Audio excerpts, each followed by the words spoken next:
法官，有意外收获，胡强几年前在京港和江州都有过入室抢劫，江州有一起，其余的全在京港。这样的话，要到江州去核查吧？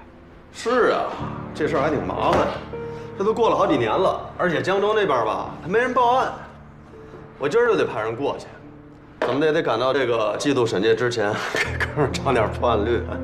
要不核查的事儿，我去一趟。刘英在地下车库的2层等你，如果中间遇到光线暗的地方，你可得挺住啊！啊！你过去之后要万分的小心。小周虽然还只是个孩子，但有时候女性的敏感度会超出通常的逻辑。哥，你自己也注意点啊！放心吧，赶快去，别让周迅起疑。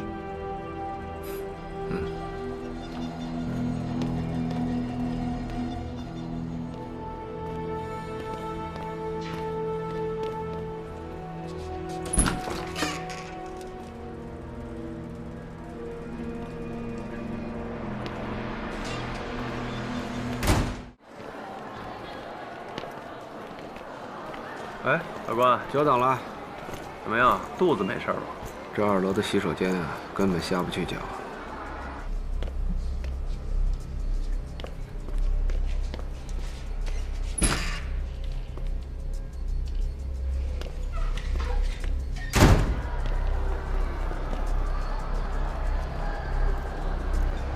照顾好关老师，啊。嗯。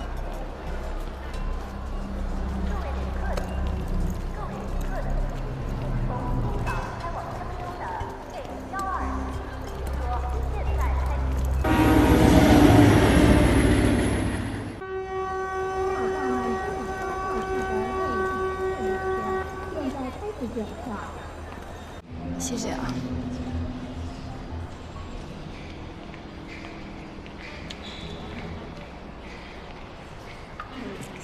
周队说经费不足，就只能负担我们开一个标间。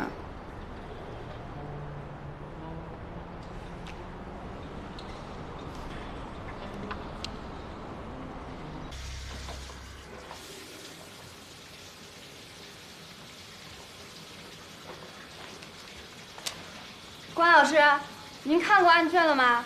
不就是2年前胡强在江州入室行窃，后来遇着户主跟人打起来，把人脑袋敲漏了，再后来就跑到咱们京港继续作案，这点事儿。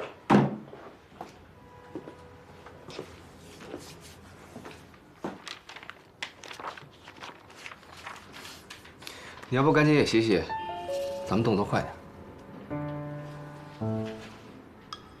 早点出发，今天应该能核查完。那我去了。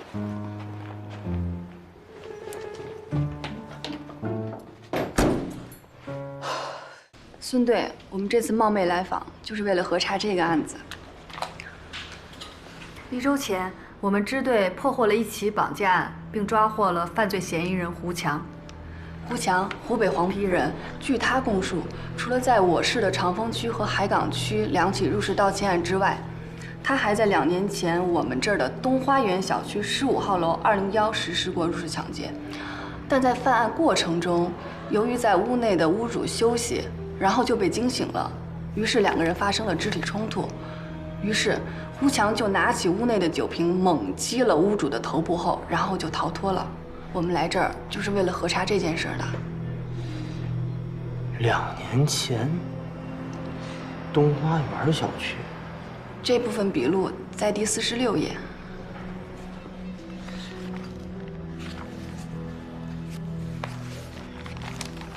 接到你们电话呀，我们这边查了一下，总队并没有这个案子，应该不会是命案。张小王，你去弘阳区分局看看，2年前有没有类似的案子。好，都忙，就不打扰了，再见。好，那再见。慢走啊。这个胡强满嘴的胡说八道，一句话把咱们支了上千公里，回去绝对饶不了他。我好说。总队没有接到这个案子啊，弘阳分局和区派出所也没有接到这起报案。那总不能是屋主被敲了脑袋，都没人知道吧？等一下不就知道了吗？啊？您是说？我说什么呀？去趟东花园小区。应该是这栋。您好，您是物业的吗？不是，我是修管道的那您在这工作多久了，3、4年了吧？怎么了？我们是京港来的，来这核查一个案子。您听说过这2年前有一起入室伤害案吗？入室伤害？没有，没听说过。那2楼201的业主您认识吗？哦，我知道，是40多岁一男的，具体叫什么我就不清楚了，你们可以去问我们主管。哦，那倒不用了。这个人一直住这儿吗？那我就不清楚了，反正自打我来了他就住这儿，没有换过人。啊，谢谢啊。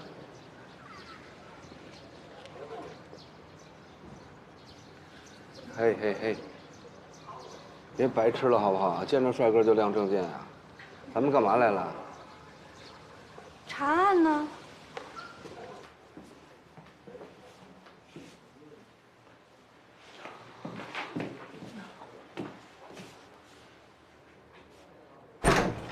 哎，你们干什么？该亮证件的时候不亮。哦，你好，我们是从京港来的，我们是想找您调查和核实点事儿。好好。哟，可是我上午有2节课呀，今天。没事，来得及。那行，那你们请进吧。打扰了。没事没事。来，随便坐。随便坐，随便坐。还要上课？您是？哦，你好。哎，你好。董乾，我一直都在江州职业技术学院任教。不好意思，打扰您工作了。我叫关洪峰，这位呢是周书彤警官。我们找您呢，主要是关于2年前的一个案子，想跟您核实一下。 2年前的9月15号。是的，您对那天的事儿还有印象吗？印象有，应该是有，因为每年的9月15号呢，我们学院都会举行一次运动会，所以那天我应该是一大早就去了学院。这几年了，我都是担当田径项目的裁判。那运动会一般是什么时候结束啊？应该是傍晚4、5点钟吧。 不过我不会待到那个时候，因为田径项目呢，一般都是上午就结束了。我中午在学院吃个午饭，下午就开溜了，就当给自己放半天假。那中午您离开学校后，我去了法西路的一个古玩市场，那古玩市场很不错的，我记得很清楚。哎，对了，这个壶就是我当时淘到的，它虽然是个赝品吧，但是做工还比较精致。 那您大概是几点回的家呀？几点回的？这个我就记不大清楚了。不过肯定不会超过7点，因为我有看新闻联播的习惯。哦，江州啊地方小，我平时呢不怎么上网，所以想了解天下事，我只能是看看新闻了。听您口音，不像是江州人啊。啊，我是老家是沈阳的。 不过我来这边差不多也有6、7年了吧。二位就说这么半天了哈，我冒昧问一下，就是你们到底想查什么呀？哦，我们在京港破获的一起案件中呢，据嫌疑人供述，在前年的9月15号，也就是在咱们江州曾实施过一起入室伤害案。伤害，入室伤害！我的天哪，这么大的事儿，别说我这儿没有了。 整个小区都没有听说过呀，这个人他是会不会记错了呀？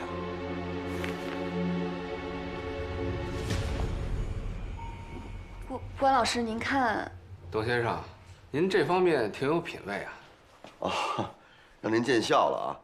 我就为这么点爱好，我几乎把我所有积蓄都给搭进去了。说来我也丢人，您别看我收藏红酒，但是我却不怎么喝，因为我酒量很差。嗨，那喜欢牛饮的呢都是酒鬼，也谈不上什么品味啊。哎，问完了没有？别耽误人董先生上课。没事没事，那就不打扰您了，感谢您的配合。好，那我们就先告辞了。好的好的。果然是这个胡强在胡说八道。关老师，您是第一次来江州吧？那个周队说了，我们不用那么着急回去，让我在这儿多陪您玩2天。还有心思玩？这事儿明显有问题。哎，这案子有问题？您是说胡强？你刚才看董钱的酒柜了吗？陈列着一排收藏级别的拉菲红酒，05年的、02年的、2000年的、82年的，关键是还有61年，那都是葡萄生产年份最好的红酒。你知道现在一瓶82年的拉菲酒市价多少钱吗？很贵吗？不会低于5万，61年的就更贵了，差不多得30万块钱。那董钱一个老师，他怎么可能啊？说不准，人家就是家底厚，就是愿意花几十万块钱买瓶红酒收藏的。不过按照他的收藏标准，我发现他还少一瓶90年份的，那也是葡萄生产最好的年份之一，而且比82年的还要便宜。据胡强的供述，他是用酒瓶子击打的被害人。那您是觉得他之所以少了90年的拉菲，就是因为……我问你啊，你还记得你大学毕业最后一场散打是什么时候？应该是6月几号来着？5月底。几点开始的？上午9点吧。那几点结束的呢？下午2、3点。结束完以后你去哪儿了？好像回了宿舍吧。那回完宿舍你又出去了吗？晚饭是在学校吃的吗？那吃完晚饭是回宿舍了还是出去了？我知道了，董钱不可能对2年前的事儿记得这么清楚。胡强没有说谎，2年前的9月15号，这个201一定有事儿发生。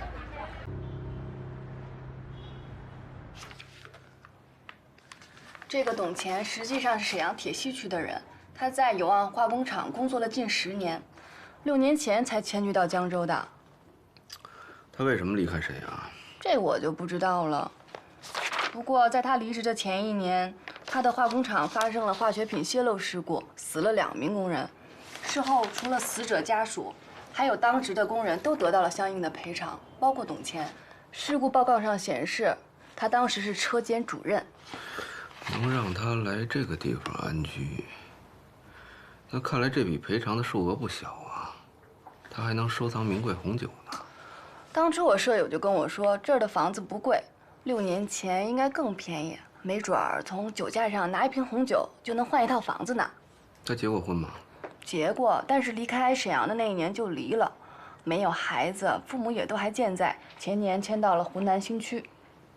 那他有什么犯罪记录或者前科吗？好像没有。从他的背景资料上看，都还挺正常的。时间也不早了，赶紧洗洗睡吧。明天早上咱们再去一趟东花园小区，我得好好再问问这个东西。哎。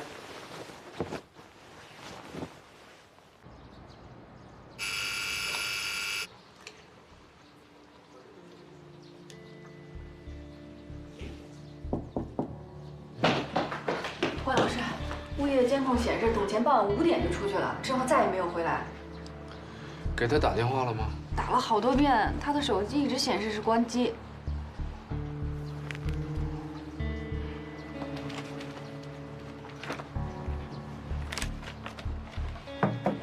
别敲了，去楼大河门口看看有没有监控。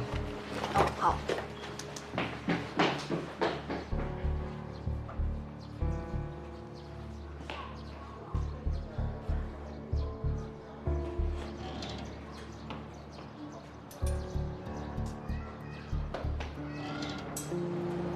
都没有，应该只有小区的正门口还有几个消防通道安装了监控。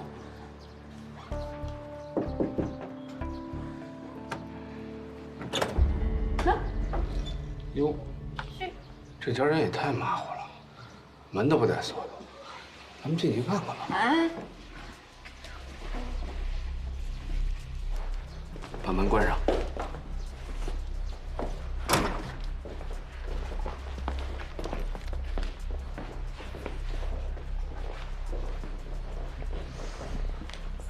老师，我们是不是应该联系一下弘扬分局的人呀？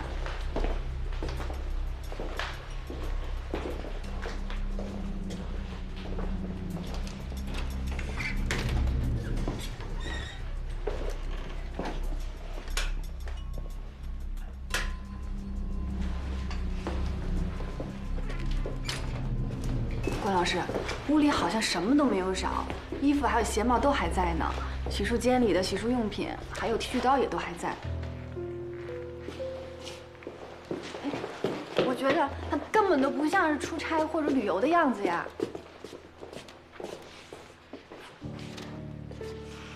不，少了这个。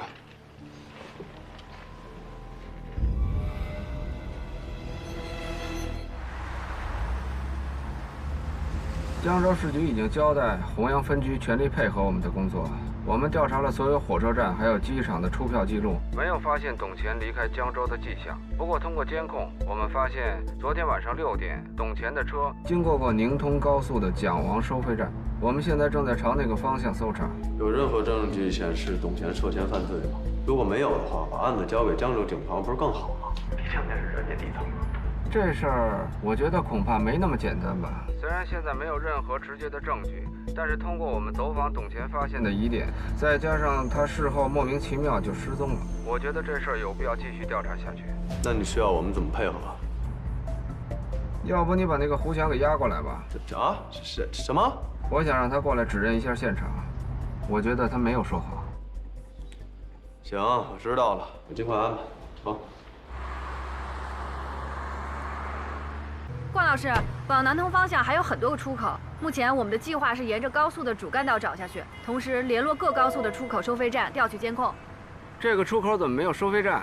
啊，这是一条去那山的废弃公路。后来从征夷到那山有一条直达的旅游快线，所以呢，这条路就没再修了。这个那山是旅游景点吗？征夷市政府是这么规划，其实啊，就是几座种植茶叶的山，没什么可玩的，压根就没怎么开发。行，你跟咱们弘扬分局的同志继续往下找，我下这边溜达溜达啊。哎，我们一起去啊！这是高速的中段路，你一个人来来回回的多危险啊，是吧？我回头接你也不好接。要不这样吧，你们开一辆车去那边转悠转悠，我们开另一辆，继续去搜查一下街道。咱们保持电话联系吧。好的，谢谢你啦。麻烦了，麻烦了。哎，没事儿。这个董钱，出门不拿行李，也不带金银细软。就拎了一瓶酒，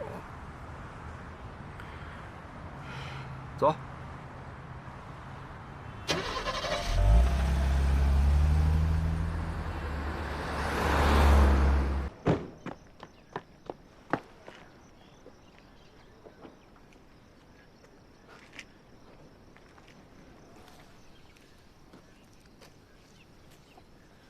这轮胎要至少20公分吧，轮间距也在1.2米以上。董钱开的什么车来着？奥迪的 A4L。顺这方向走，往里看看去。您说这董钱他为什么会？总之，我现在是一头雾水，完全不知道现在在查什么呢。所以一定要找到这个人。从之前的记录来看，董钱的生活一直很规律，也很普通。就因为我们从京港过来找他做了一次简单的走访，他就做出了如此反常的举动。不管这事儿背后的真相是什么，似乎都有一些上不了台面的事儿。所谓上不了台面，也就离犯罪不远了。这是您作为一个老刑警的敏锐嗅觉吗？什么老刑警？我还年轻着呢。总之，胡强在2年前敲碎过一个人的脑袋，这事儿必须得有个说法。这该往哪边走啊？往哪边啊？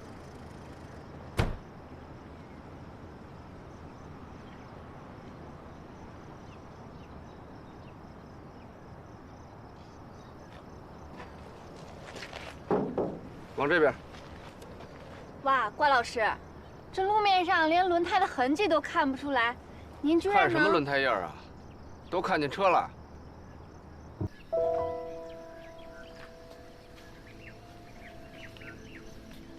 哎，关老师，车上没有发现任何不寻常的东西。不寻常的东西。就是指凶器啊、血迹，还有毒品什么的。红酒呢？什么红酒？当然是那瓶61年的拉菲。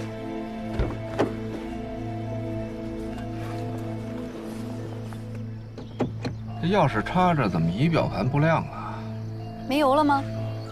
大灯开着呢。这电瓶没电了？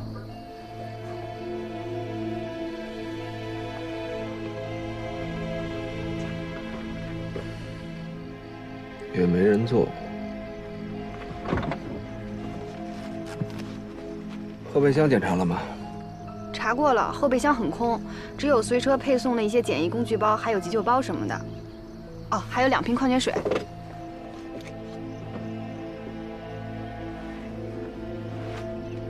这是个望远镜。记住了，以后在描述这种东西的时候，叫它具备测距功能的单筒望远镜。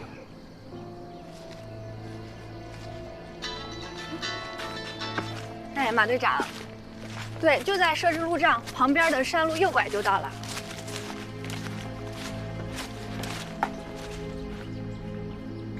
关老师，马队长就要到了，您看是不是先？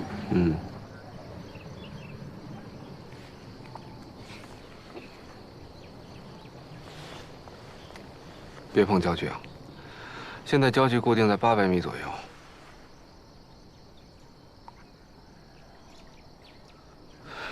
那您的意思是，董乾就站在这个位置上，拿着这个焦距调到800米的、具备测距功能的单筒望远镜，肯定是在山谷前800米的某个位置上，能看到些什么，对吧？你们警校教不教数学的？咱们现在所在的高度大概是100米左右。如果这800米算作三角形的斜边的话，那么底边的实际距离是730米左右。可是这样也不能说明咱们前方山谷里730米距离这条线就一定有些什么呀？没错，也不排除他跟咱们玩了一次没有保险锁的蹦极。这搜山啊是避免不了了。搜山？当然，既然他弃了车，就只剩下徒步跋涉和跳崖这2种选择。你不是说他没拿矿泉水吗？这人呐，走不远。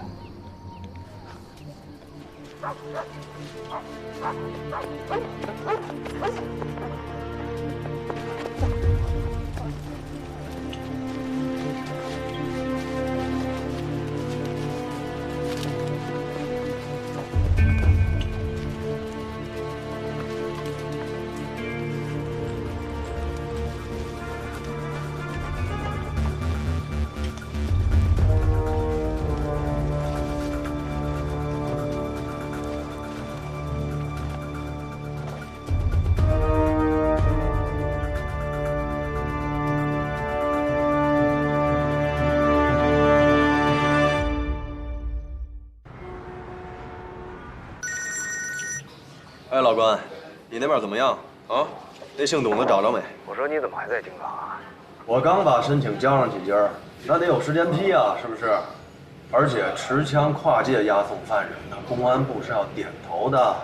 我跟你说啊，这胡强早来晚来已经不重要了，你让亚楠接下电话，我有事要直接问他。行，得嘞，稍等啊。喂，关队，你怎么样？挺好吧？啊？我没事儿。哦，你是说你找到董乾的尸体了？啊，没错。不过不是董乾的，而且不止一具呢。这我不管，发电机也行，发电车也行，总之先给我支起急闪灯来，而且搜索工作绝对不能中断。谁知道现场还会发现什么？对，立刻去办。蚊子也太多了。十分感谢2位啊！我这也是碰上10年不遇的大案了。局里啊，现在已经成立专案组，全力破案。今天晚上看来也不会有什么太大的进展，不过至少可以把现场固定好。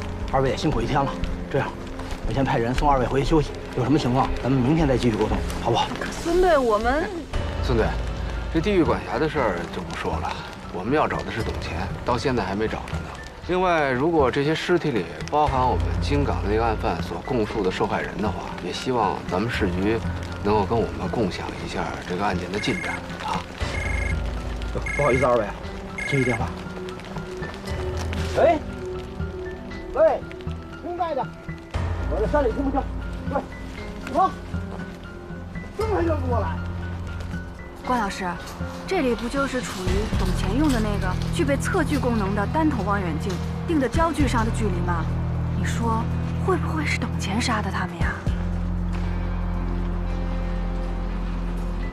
那您刚才肯定是暂时敷衍孙队长，我们还是会全力以赴地搜索到董乾，对吧？当然了，那瓶61年的拉菲还没找着呢。在那个道上多注意安全。好了，周队，哎，到了那边跟老关会合之后，先听老关的安排，我稍后就到。好。放心，我们一会儿就过去啊。然后那公安局那边申请。哎，亚楠，你都这样了，就别自己去了。江州那边有法医队。是有法医队，但是如果现场发现的尸体有呈白骨化的，至少是3到5年前的，再加上当地环境的影响，气温啊、湿度啊、植被啊、昼夜变化、生物化。行。不是我想贬低同行啊，在这方面的勘验水平上，咱们确实领先一筹。你可是小徐去呀？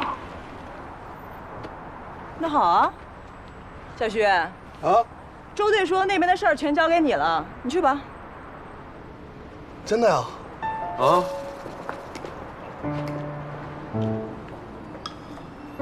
不行，周队，我哪能行啊？不行，高主任，我是不行。不行啊？不行。行了，你之前不是刚跟我说过吗？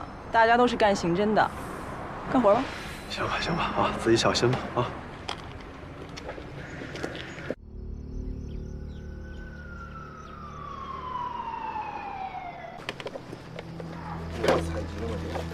暂时没有。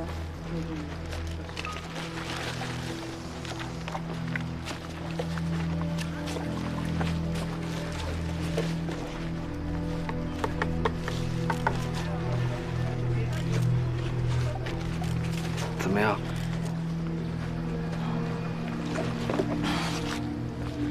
这5名被害人的死亡时间大概分布在4年间，死亡时间相应递进。第一具已经完全呈白骨化，根据技术队对衣物腐化程度的鉴定来推测，死亡时间应该在4年前。第二具虽然也呈白骨化，但是从骨盆位置、蛆虫的生长周期以及骨质风化的情况来推测，死亡时间相对更近一些，大概在3年前。第4具已经完全呈液化状态了，你看见尸体全身遍布那层绿色的东西了吗？那个是脂肪腐败之后转化成为的尸蜡。最近的这具相对还算新鲜，虽然遭到昆虫和野兽侵蚀的情况比较严重，但是从指甲脱落的情况来看，死亡时间不超过3周。哎，那中间这具呢？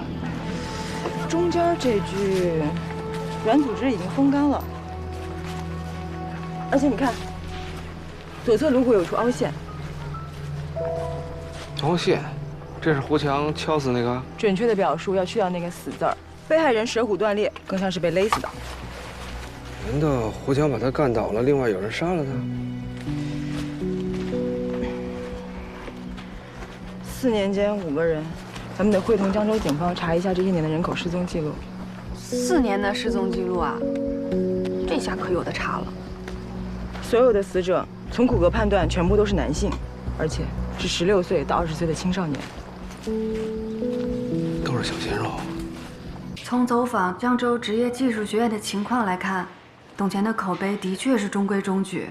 老师们呢，大概都觉得他性格比较孤僻，不太喜欢跟人交往。学生们反映的也大多都是，什么照本宣科啊，作业布置的有点多，诸如此类的，都是什么没有价值的事儿。不过说到底，他也的确没有什么任何出格逾矩或者什么牵扯违法犯罪的行为。赵倩，从我们委托沈阳铁西支队走访的情况来看，董乾在永旺化工厂任职期间，曾有过不止1次猥亵甚至是性侵男性青年职工的劣迹。不过这类事情呢，一是比较尴尬，当事人也未必愿意闹大；再者，从法律上的界定来说，相对模糊，所以最严重的一次也不过是按违纪给了个处分。怎么还有这样的人呢？再后来，化工厂发生泄漏，包括董钱在内，在岗职工幸存的一共有6名，每个人赔偿金是27万。董钱拿了赔偿之后，就离职迁居到这儿了。27万？那他东华园小区的房子？我查过了，总共是42万6，房子是按揭买的，还有一半现在还没有付呢。月供多少？1800。他那辆车至少20-30万吧？那辆车也是贷款买的，月供是2000。等会儿，他在学校的工资是多少？这个呀，我问一下。好话不嫌多，你继续忽悠江州的警方，让他们抓紧找这个董钱，无论如何先把人找出来。好。董钱在技校的工资，再加上津贴补贴，总共每个月能拿到4600，但是刨去他3险1金，还有7七8八的，他只能拿到手的也就3000出头而已。然后他还要每个月交3800的贷款。然后他还有闲钱去古玩城淘货。别忘了，还有拉菲。照这么说，董钱真的是活得很奇怪啊。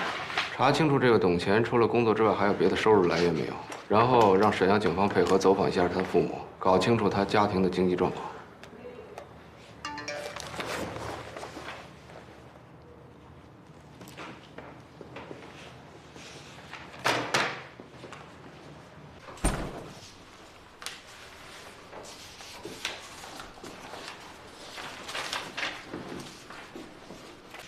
怎么样？结果出来了吗？ 1号被害人，他在肋骨下方我们发现了多处刀痕，经过初步诊断是遭利器戳刺致死的。2号被害人的刀痕在颈椎前方，也就是说很有可能被一刀戳穿了脖子。3号跟4号被害人很像，都是遭勒颈致死的。去除表面的湿蜡之后，我们甚至还能模糊地看到颈侧的勒痕。5号被害人是被溺死的，我们在肺腔提取的水质样品。 怎么老觉得跟你一本正经的聊案子那么搞笑呢？什么意思啊？是不是觉得我改邪归正以后，这魅力值大减呢？对了，关于死亡时间跟确切的认定，我还需要去趟现场，找一些关于气温、湿度以及生物环境相关的检材。既然您来了，能不能陪我去趟现场啊？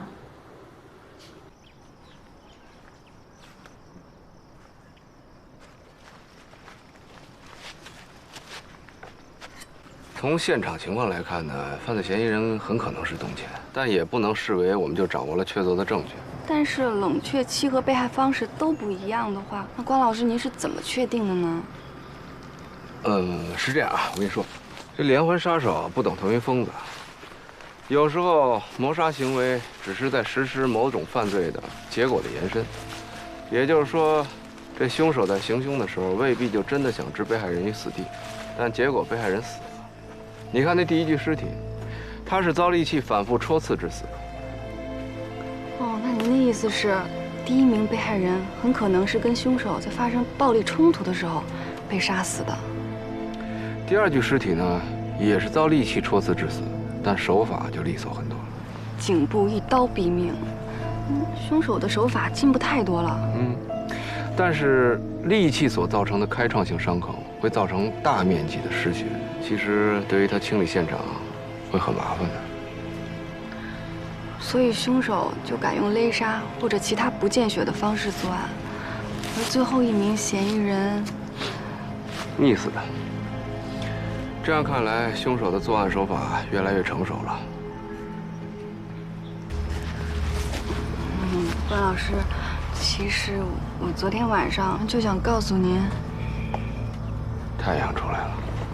你看得清楚那片树林吗？什么树长那样？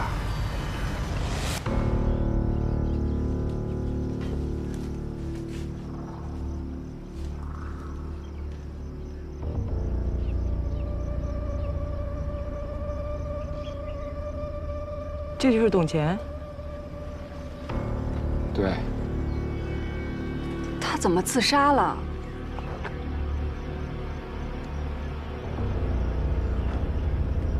那边61年的红酒呢？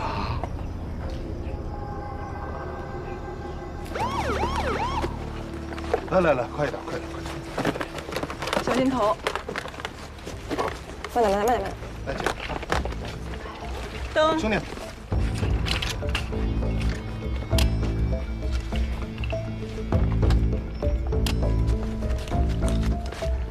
关老师，周队说还有1-2个小时就要到了，不过我们这边是不是要结案了？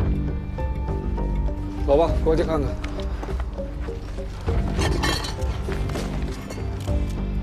刚刚算了吗？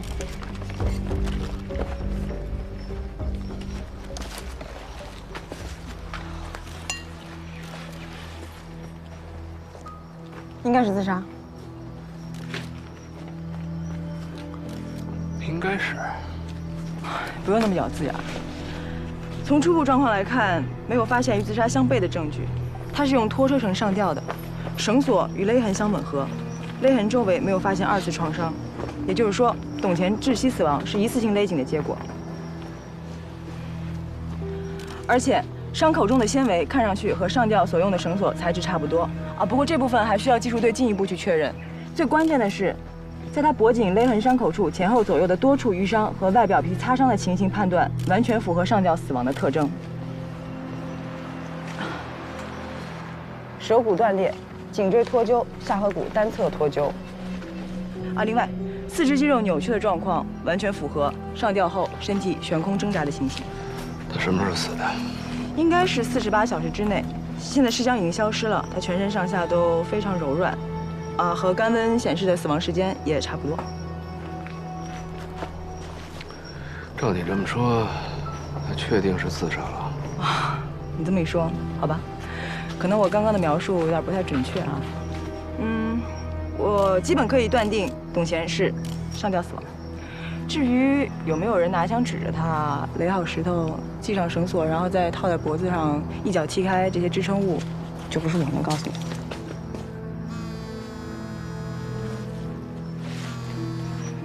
小周，来帮我扶下灯。哦，谢谢啊。你确定他是上吊死亡的吗？对，不过亚楠刚才也说了，光凭上吊死亡的认定啊，不能排除他杀的可能性。即便是在被威胁的情况下，要想让一个人乖乖地完成上吊、自杀等一系列步骤，也难免会出差错。现场的吻合度不会那么高，是吗？怎么了？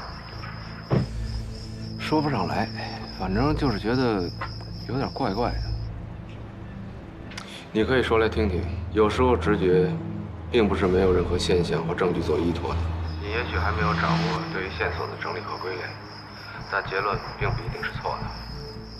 是这样啊，董乾消失以后呢，我们按照正常的搜索逻辑找到了他的车，然后从他车里找到了一个单筒望远镜，上面定焦的距离刚好让我们找到了一地的尸体，然后从抛尸现场回望，又很容易地找到了董乾上吊的地方，这一切都太顺利了。我觉得好像哪儿不大对头。你拿到那个望远镜的时候戴手套了吗？当然戴了。那个望远镜是什么材质做的？金属、复合塑料还是橡胶？上面有没有喷涂？这你查一下是什么材质做的。如果是常规的材料，上面应该有指纹。哎，你的意思是说，那镜头上可能有别人的指纹？重点是，那上面到底有没有指纹？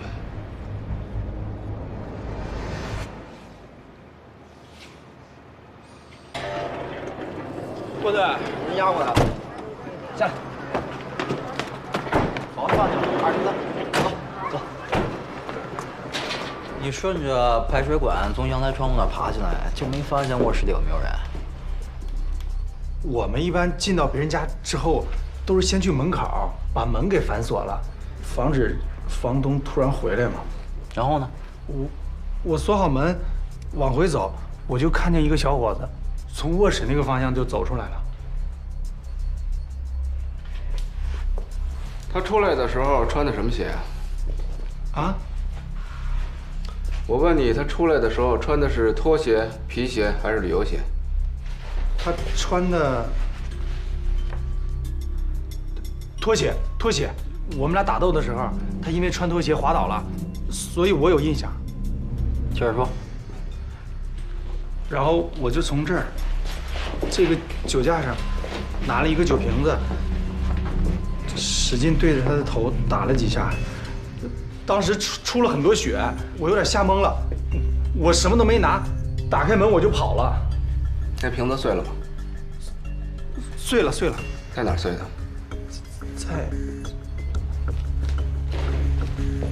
就在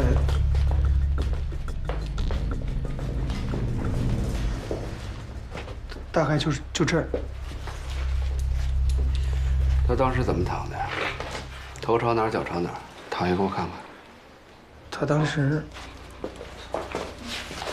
头朝这边，就这样。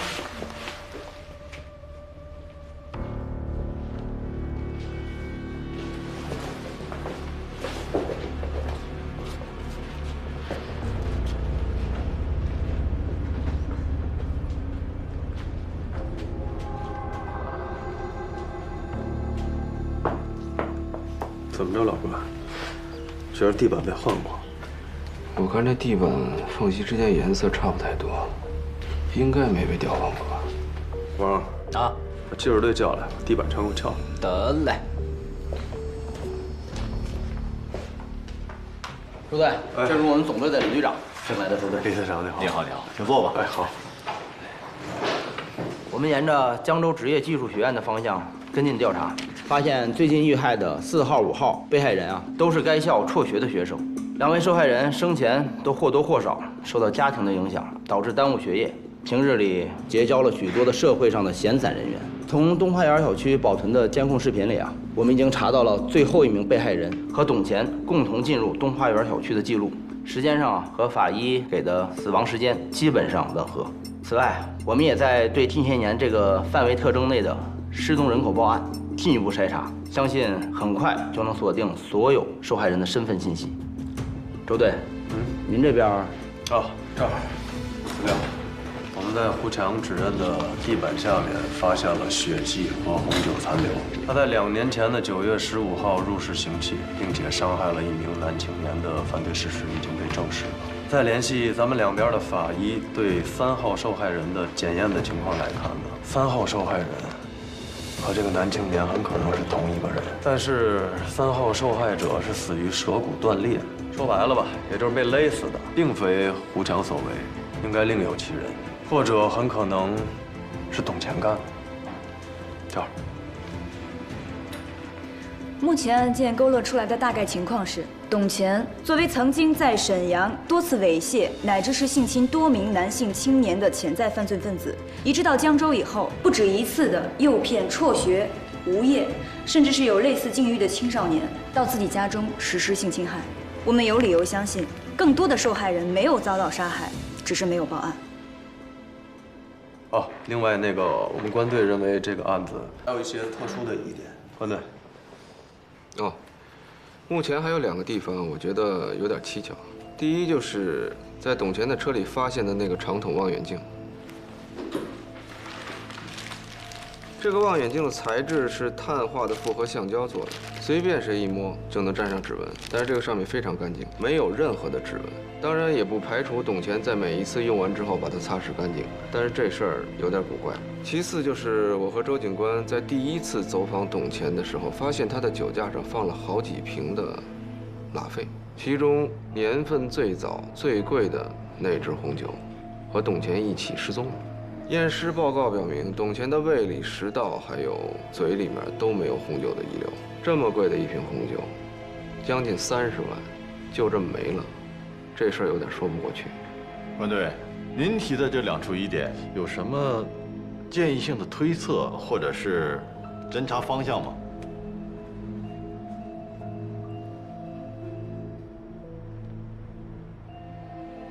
像这么名贵的红酒，流通的范围应该很小吧？对，我觉得可以查找和监控一下这种高档红酒的流通渠道，看看近期有没有人出手一瓶61年的拉菲。关队的意思是，本案除了董乾，还有可能存在其他的同案。我确实怀疑这个案子，除了这个董乾和被害者，还牵连其他的人。至于这个其他人跟董乾是不是同案，这就不好说了。就像周队刚才说过的一样，这个案子有可能还活着更多的被害人，所以不能排除可能是其中一个被害人所为。那你的意思是，也有可能董乾是被某个被害人出于报复性目的而杀害？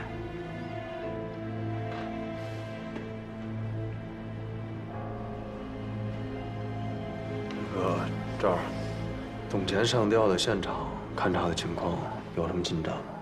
没有。通过现场侦查，我们发现完全符合上吊自杀的特性，而且我们还特别注意了一下董乾脚下的石块数量，完全符合那个高度，他可以刚好把绳索放在树干上制造绞索。但是现场的地质状况不好，足迹采样很困难。总之，我们还没有发现除了董乾之外还有其他人在场的证据。那好，咱们就继续按照这个方向侦查下去，尽快的核实所有被害人的身份，也按照关队所建议的，调查一下本市的高档红酒市场，争取早日完善所有的破案细节，圆满结案。关老师，您在看什么呢？验尸结果和现场勘验都符合上吊自杀，怎么符合？不是说，所谓符合，就是所有证据推测出来的，对吗？那仅凭推测，怎么就能确定他就是上吊自杀死的呢？我们肯定都是通过合理的推测呀。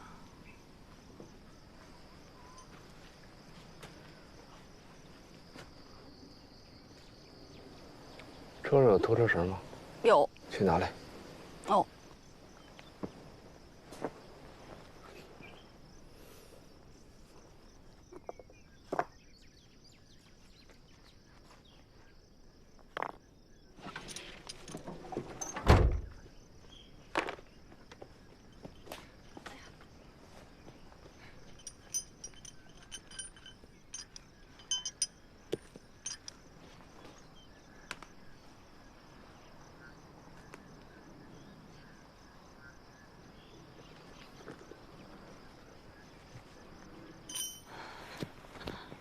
关老师，我们这儿没有任何保护措施，要不要再多叫些人过来呀？没事儿，我这2只手在里边撑着劲儿呢，不会有危险的。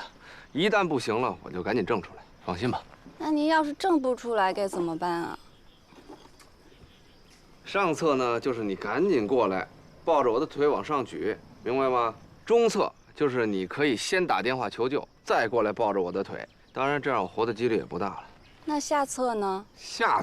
下策就是你拿手机给我拍个视频，然后再把队里的人叫过来，看看我冒着生命危险做的这个试验跟董乾自杀有什么区别啊？哦。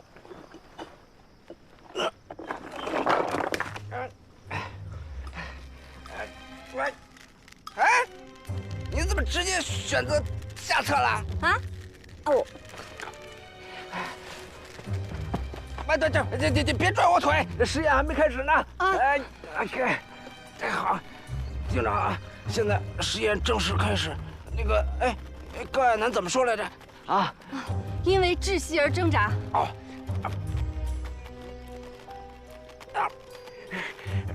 就对了，这挣扎多长时间啊？啊，1-2分钟到3-5分钟。什么？那你还不赶紧掐表啊？哦。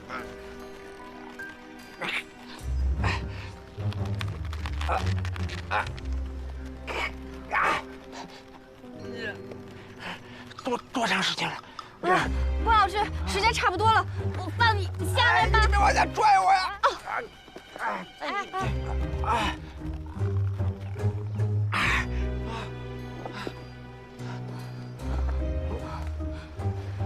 行，有你的。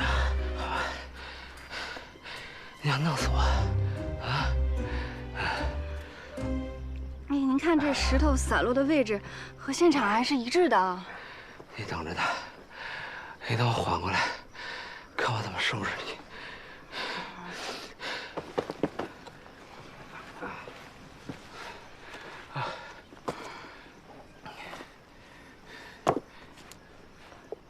关老师，我。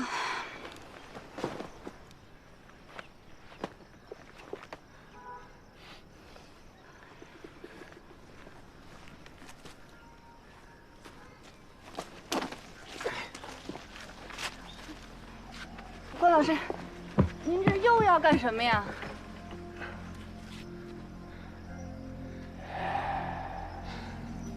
手机给我。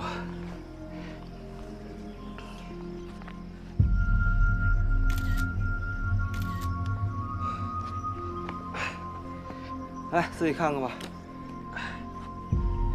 第一张是我刚才上吊的时候磨出来的印儿，下一张是董乾上吊的时候留下的痕迹。这难道董乾不是自杀啊？那句话叫什么来着？百密一疏。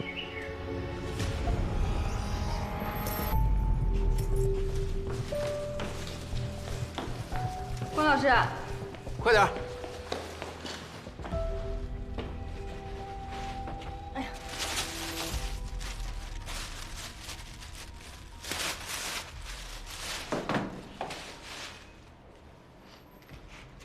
现在这4S店的销售人员，这培训素质越来越差。本来一个电话就摆平的事儿，害得我非得买个电瓶。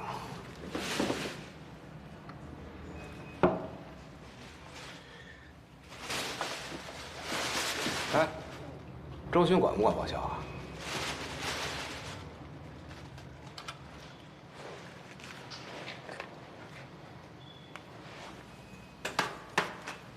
上车。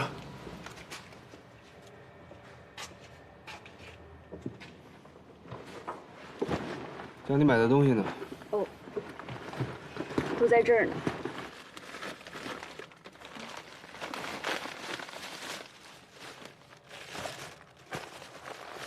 喝吧，别客气。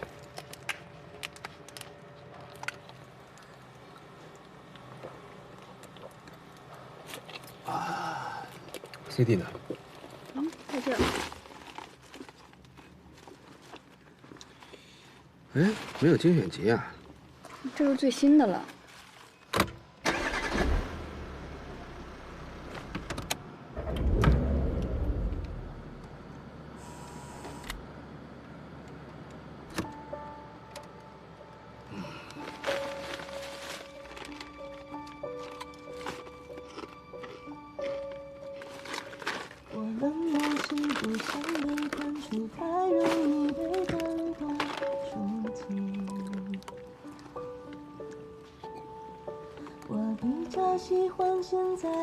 郭老师，您这是怎么样？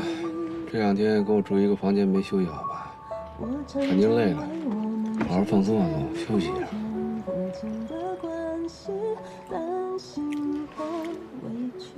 叫你休息休息，不会啊？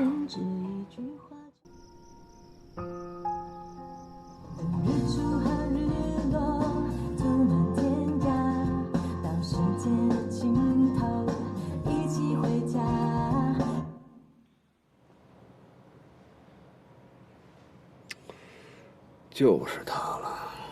电瓶是没电了吗？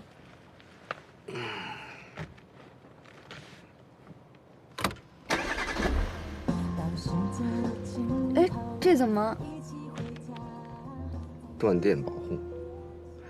现在一般中高档的汽车都具备这种电瓶低电量的断电保护，也就是说，一辆车在没启动的情况下通电，一旦车载电脑监测到车的电瓶电量低于某个百分比，就会自动切断整车的电源，这样开车的人就不会因为电瓶的电耗尽了而启动不了车这种尴尬。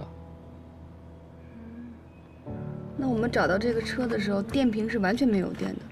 这么说，这种情况就根本不可能发生。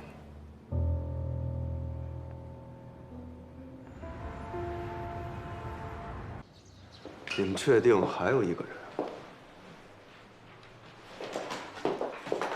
是这样，昨天我和关老师重新勘测了董乾的自杀现场，还有他的车。经过实地勘测，我们现在可以基本确认，无论董乾是不是自杀的，都可以确定他的自杀现场是由另一个人特意给伪造出来的。此外，他那瓶消失不见的拉菲红酒，还有他现在入不敷出的经济状况，以及他那辆车里莫名其妙被耗光电量的电瓶，以上都可以作为我们推测的佐证。那这个董乾，他们是同伙呢，还是仇人？不好说。不管这个人的真实身份，还是之前在案件中所扮演的角色是什么，我感觉董钱就是死在他手上的。这董钱有多重啊？140、150，差不多。差不多，怎么了？昨天你们勘察现场的时候，有没有想过，他是怎么把一个100多斤的人给吊到树上？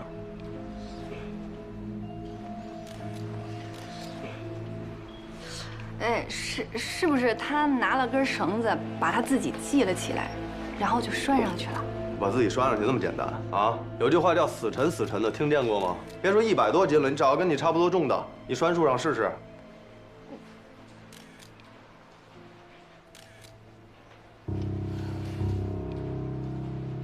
不过这都是技术上的小事儿啊。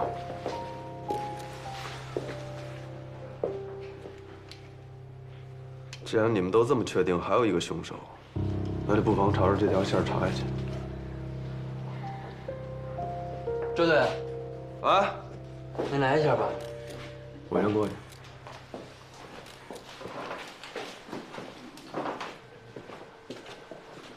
关队，哎，高主任在楼下车里面验尸有了新的情况，他想请您当面的沟通。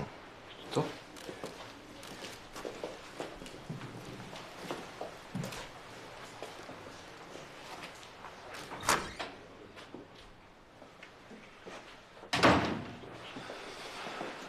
仔细点啊！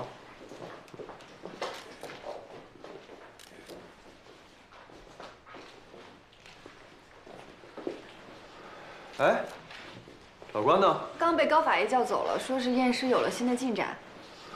走吧。哎，老关，正好，江州总队的技术人员需要留下你们2个指纹，就是你们第一次来这现场留下的指纹，他们要做个排查，要排除你们。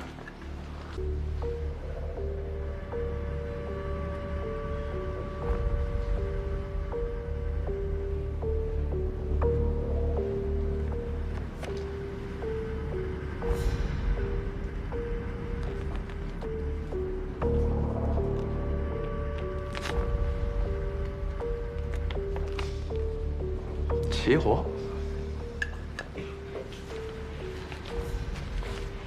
等完了事儿，回江州会议室碰个头。这个案子我大概想明白怎么回事了。嗯，好。有很多线索呀，现在还没有落实。门关上。应该多派人手出去，把一些疑点啊尽快完善。哎，那是关队来了。哎。接下来我要跟各位说的，虽然都有直接或间接的证据做依托，但大体上都是推测，目的就是为了让各位领导对案件的事实有一个轮廓。我后面会给一个排查的大方向，但这一块儿就要麻烦江州各位领导的支持。对，我和老关商量过了，不管公安部对本案的管辖权最后是否给出书面的指定，只要是侦查一结束，我们全队立马撤。谢谢支持啊！哎呀，客气了，咱们毕竟都是一家人嘛。根据我们之前所掌握的线索，认定董钱对本案所涉及的5个被害人实施了侵害乃至是谋杀，这个方向一定是对的。但在董钱背后一定还有一个凶手，我们现在基本认定这个凶手就是董钱的同案。无论这个人参与了董钱这5起谋杀案的哪一起，我敢确定，董钱就是这个人杀的。昨天晚上我和小周去进行了实测，发现了那个本不该没有电的电瓶，这事儿怎么解释？我推测，在我们走访董钱的当晚，不知名的凶手将另一辆车开到了山崖边，然后以电瓶没电，需要董钱过来帮忙拖车为由，将董钱引到了这里。而在这个时候，他应当已经计划好了要除掉董钱。当然，为了防止董钱起疑，凶手应该确实放空了电瓶里的电。董钱抵达之后，和凶手协商如何让车辆掉头，才能把车拖走的问题。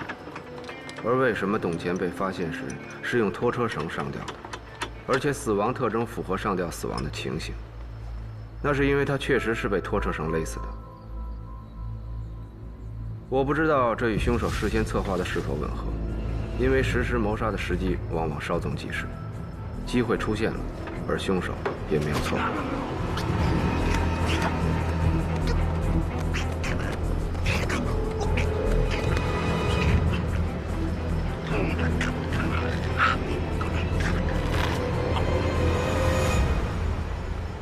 凶手虽然顺利地勒死了董乾，但在步骤上的偏差却导致了一个尴尬的局面。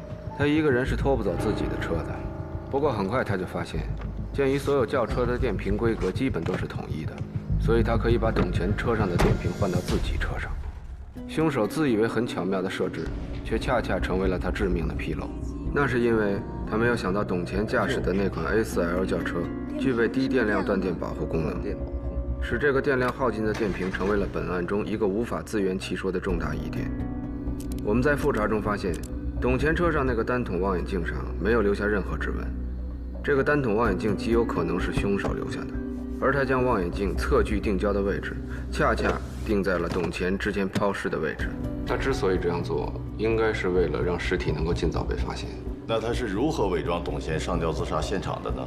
一旦我们确定了董乾是被凶手所杀这个前提，那么从他上吊自杀的现场就不难还原凶手伪造现场的方法。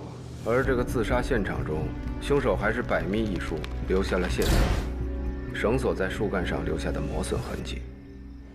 不过老关，之前我问过你啊，100来斤的死人把它挂在树上，就算换成我也不是件轻松的事儿。这个死人是不是他没配合？这事儿不难，稍微有一点物理和机械常识的人都做得到。什么意思？定滑轮。凶手会在树上临时设置一个定滑轮，再用定滑轮把尸体吊上树干，最后只需要拆掉这个定滑轮就可以了。如果我们再回到现场勘查，应该不难在树上找到安装定滑轮的痕迹。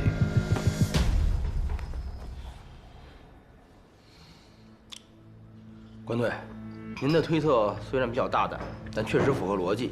那么您认定凶手很可能是董乾的同案，也是因为从董乾车辆被遗弃的位置，使用他车里面已经被调校好焦距的望远镜，刚好指向抛尸现场。从抛尸现场又刚好可以看到董乾上吊自杀的所在。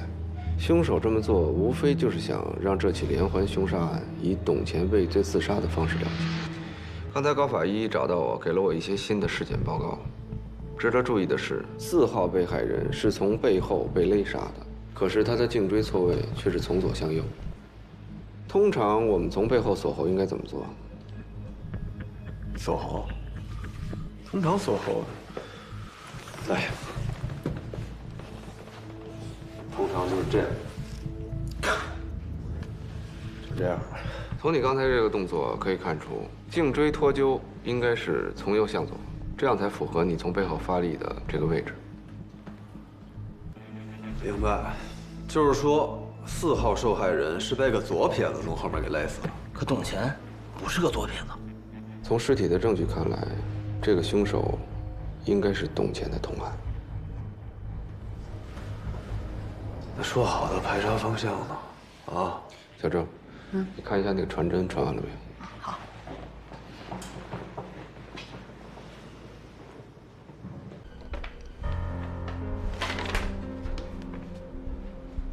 怎么是他？你好，您是物业的吗？我是修管道的。我们向沈阳警方核查过了，董乾之前在友邦化工厂任职的时候，曾经有多次侵害和猥亵男性青少年的行为，其中闹得最大的一起，受害者就是这个人。他叫冯坤，现年27岁。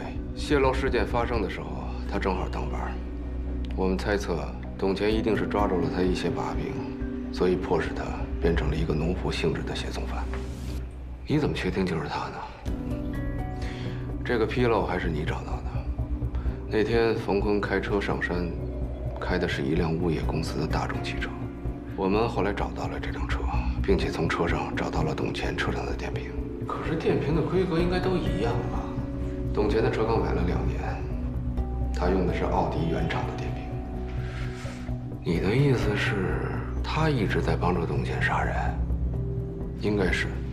不出意外的话，抛尸的工作应该也是由他完成的。你们那次到访惊动了他和董乾，冯坤那天晚上上山约了董乾，可能就是以商讨如何重新掩埋和转移之前抛弃的尸体为由。看来他是担心案发以后牵连到自己，所以才杀了董乾，并且伪造了董乾畏罪自杀的现场，而且还引导我们找到了那些尸体。恐怕不仅仅如此。刚才提到的奴仆性质的生活，致使冯坤在董乾的胁迫下，一次次帮助他实施谋杀、转移尸体，而且他还不得不用自己的一切负担他的生活，负担董乾的生活。你和小周不是注意到董乾入不敷出吗？其实冯坤也一样，他到现在还住在物业公司的集体宿舍里，名下没有1分钱，就算逃跑的时候也没有什么可带的细软。可能就是这种胁迫的生活，让冯坤忍受到了极点。你和小周的到访，应该是压死骆驼的最后一根稻草。他跑了，我想他应该是看到警察频繁地出入董乾的住所，担心纸包不住火，目前在逃。那你还不赶紧帮周巡去抓人啊？秋叶，要不你回避一下？啊。哦，好。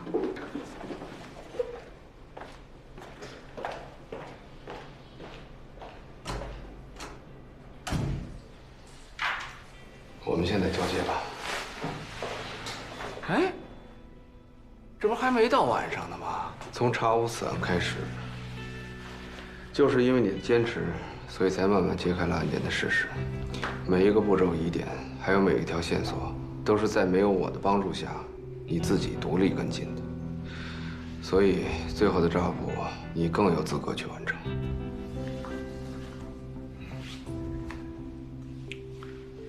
行啊，那现在这个抓捕有什么方向吗？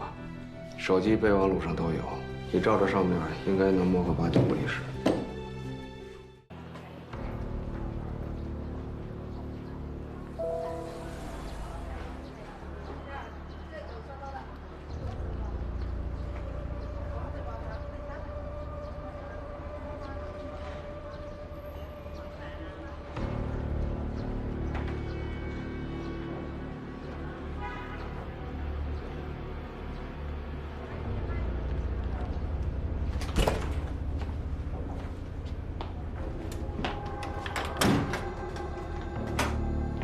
黄老师，幸亏你提醒我要摘掉车牌，我看他还真盯着那辆车看了很久。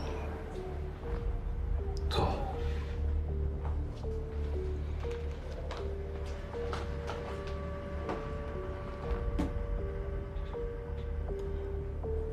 没想到你们这么快。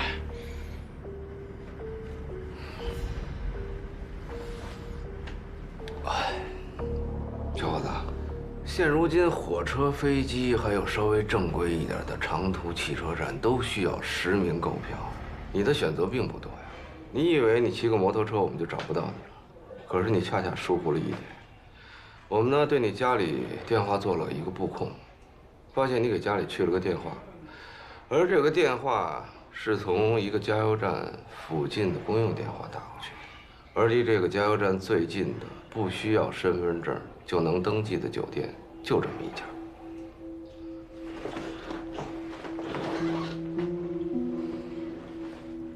这条路是去沈阳的吧？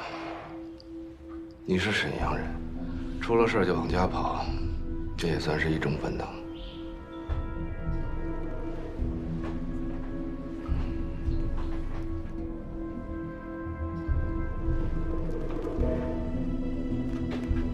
这瓶酒不是董乾带走的，是你杀了他以后去他家里取走的，对吗？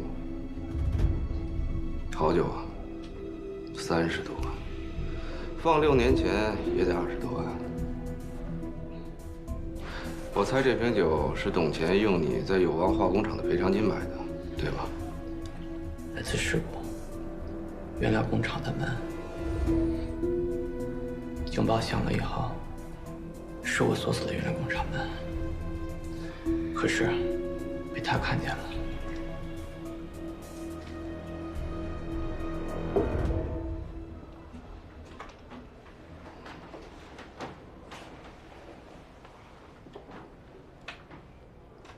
可你知不知道，如果你不关那个安全门的话，你们厂子里的人死的会更多。我查过事故报告了，那2个遇难者其实当时已经处于化工原料之下了，没有生还的可能性。你的选择是对的。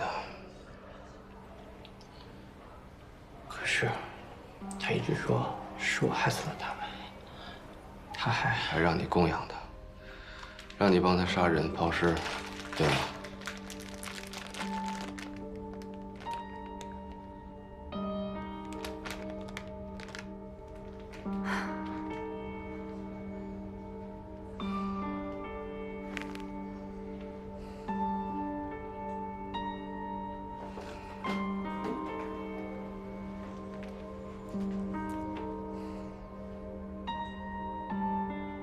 好久啊。